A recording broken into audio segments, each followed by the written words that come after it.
In today's video, tingnan po natin yung mga trending names like Ali, Converge, and JFC. Are you guys ready? Let's go!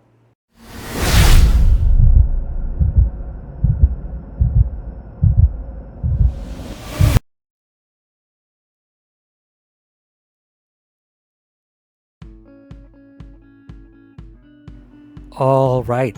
So let's start off with MM, no? Now tong MM, 'di ba nag-print tayo ng 52-week low noong May 12. Okay, then from there, nag-bounce tayo ng konti, and where we are right now is price is currently consolidating beneath yung previous support that I expect now turned resistance at 1.69. Na ano yung pwede nating i-expect dito sa MM? Kung kaya nating basagin tong 1.69, okay, and we can start staying above it, lalo na kung if we can at least take out tong mga highs dito, around 1.8 more or less, 1.78 to 1.8 na area, breakout there, hold somewhere here, then baka ang mangyari next is bumalik tayo dito sa range na to, between 1.69 hanggang 1.94. However, bago ako maging kampante na i-trade yung range na yon, I do want to see price na mag-hold talaga above nitong 1.7 at bare minimum. Mas maganda kung tulad na sabi ko kanina, we can take out tong 1.78 to 1.8 na area before we pull back and start holding above tong 1.69. But, bare minimum, kailangan mag-hold talaga above 1.69. Okay? Lahat ng makuha natin outside of nung sinabi ko na yon, parang gravy na, bonus na. If we can start trading within that range, we can look to see what happens next. Maybe magpo-form siya ng inverse head and shoulders pattern na medyo malawak or medyo malapad. And then from there, we can watch and see kung we can break out above 1.94 or 2.07. And if we can, we might come back and fill this gap here or come back and tag these highs na naiwan natin from before. However, kung umangat tayo, tas di talaga natin mabasag yung 1.69 or mabasag natin tong 1.69 pero hindi mag-hold, mag-break beneath ulit, test underneath, hold, then roll over, then pag ganon, we can expect na mababalikan natin yung 52-week low and perhaps even break beneath it. Obviously, kung mabasag natin yon, yung next level of support na tinitingnan natin will be at 1.28. And if that breaks as well, okay, then medyo malalim na. Medyo malalim na yung next na hahanapin natin dito sa MM. Okay? But for now, habang nagko-consolidate siya dito, the best we can do is just to simply keep an eye on it. And if it starts doing what we want it to do, then we can start trying to form trade ideas based upon what we discussed. Next, tignan natin tong AEV, no? Now, AEV, di ba, we were moving down, nagpo-form tayo ng mga resistances along the way that acted as previous support like here, here, and here, no? Now, what happened was eventually nung nag-break tayo beneath here, price came back, nag-form siya ulit as potential na resistance. Okay? Then we broke above tong 48.5. Tapos tinest natin siya on this candle, nag-reject, and then we started pushing higher. Now, ito yung sinasabi ko na hinahanap natin ng mga market structure breaks. So dito, meron tayong high, di ba? Yan yung last mini swing high before price fell lower. So now, na-break natin yon.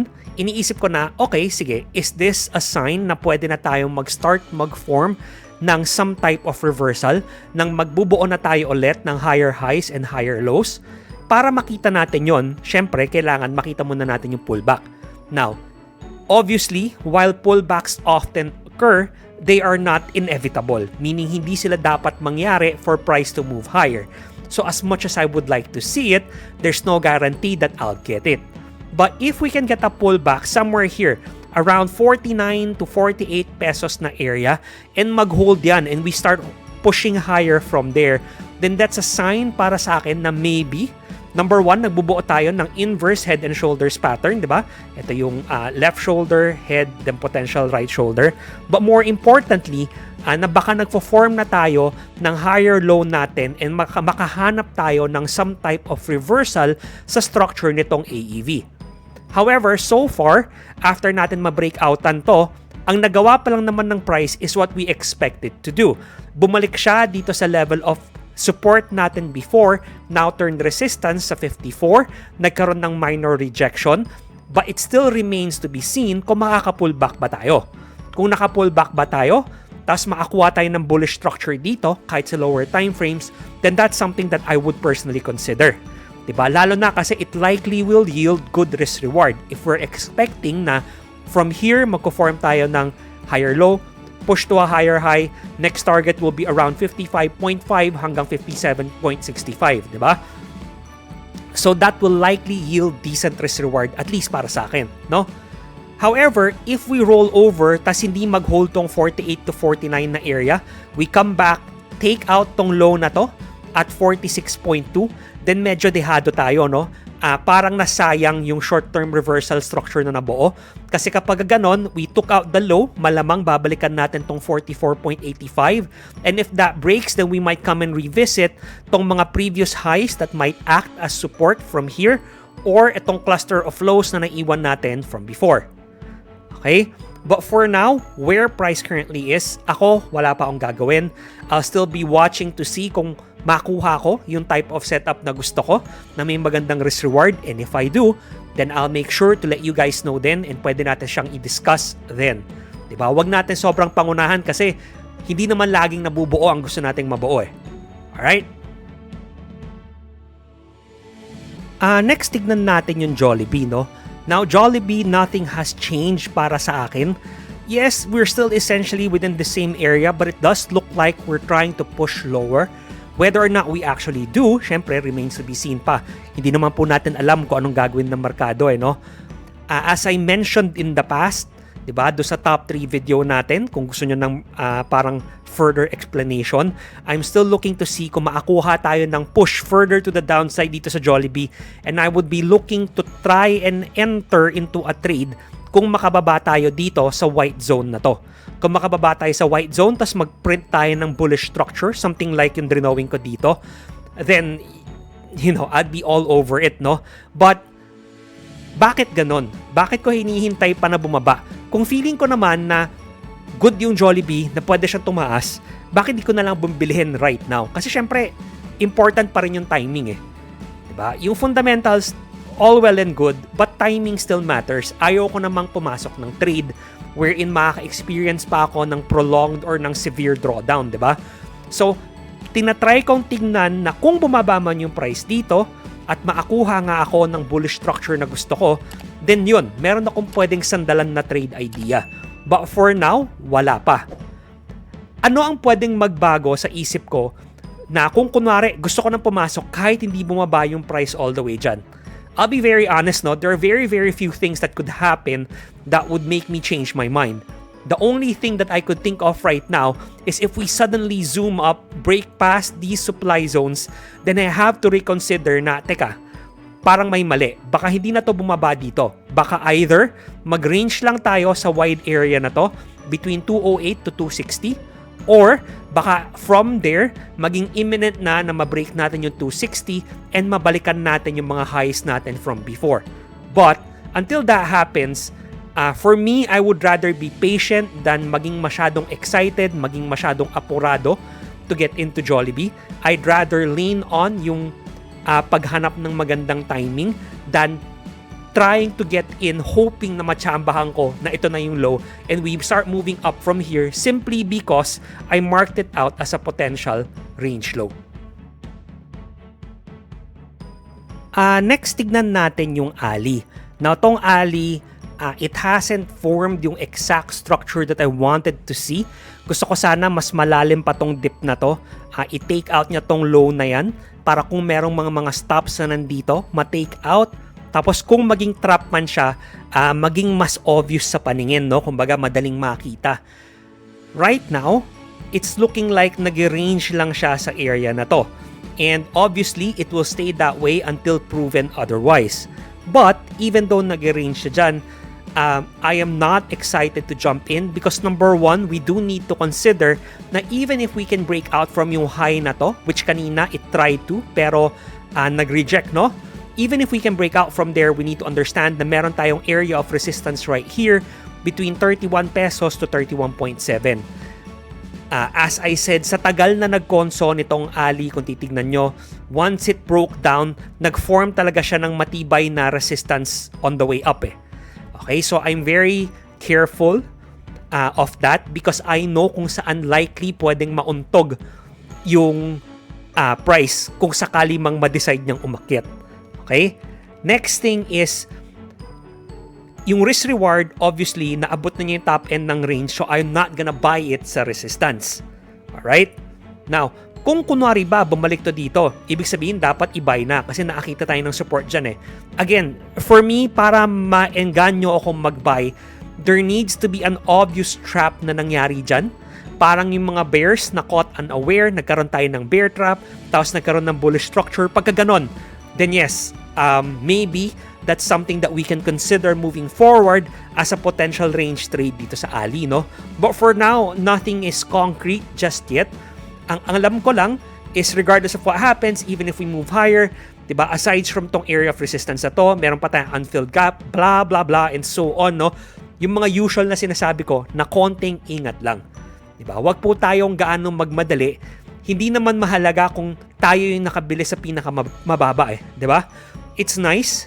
Diba? Parang bragging rights siya. But at the end of the day, ang mas importante is kumikita tayo ng pera. Regardless of whether or not nabilin natin sa pinakamura or hindi ang isang particular na stock. Diba? So in this case, I would rather wait a little bit more. Let Ali show its hand before tayo mag-jump in para lang hindi tayo masyadong maaga to the party. And then finally, tignan po natin yung Converge. Now, itong Converge, ang nangyayari sa kanya was we were ranging in this area. Then we eventually broke down beneath it. Diba? We broke beneath this low here. Sabi natin, it could come back and retest tong 27, and it did. Diba? And then from there, nakakita tayo ng rejection, and then today, essentially, walang nangyari. Nagkaroon tayo ng high volume. I think it's due to yung MSCI na rebalancing. But again, since it's not something that I regularly play for, I don't really take notice of it a lot, no? Now, ano ang pwede nating ma-expect dito sa Converge? From a purely technical standpoint, setting aside any MSCI shenanigans, no? Bumaba na tayo sa range na to between 21.5 to 26.5. To 27. Kahit na hindi pa tayo bumababa sa low na yan, yan yung pinapakita ng price so far. Para manigate yan, price has to come back here, trades above 28, more or less, 27.5. If we can start trading above that, then we can say na, okay, baka bumalik tayo ulit sa original range na to between 27 to 33.2. But, hanggang nandito tayo sa baba ng 27 pesos, yung range na nilalaroan natin is ito.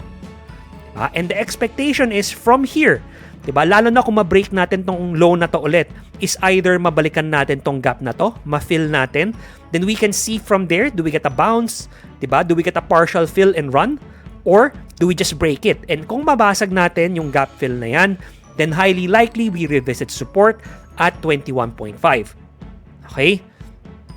Now, a lot of people are very bullish ng Converge. But from a technical standpoint, wala tayo ganong magawa kasi essentially we are really trapped eh.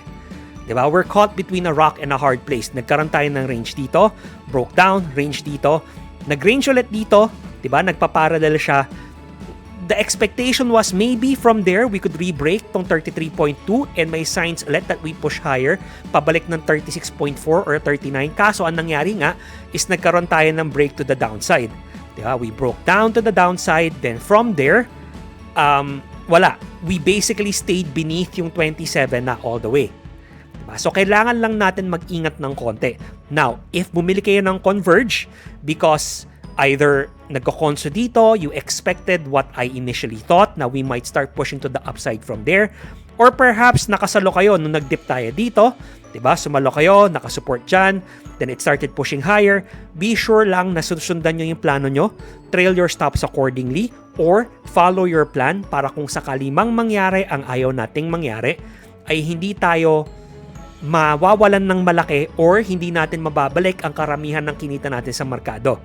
That being said, if you're looking for a signal mismo dito sa Converge na okay, time to get in na, or okay, time to get out na, Number one, syempre, dependent yun sa kung anong system na tinitignan nyo, no? Pero, based on what I use, there really isn't a reason to step in just yet, again, from a purely technical standpoint.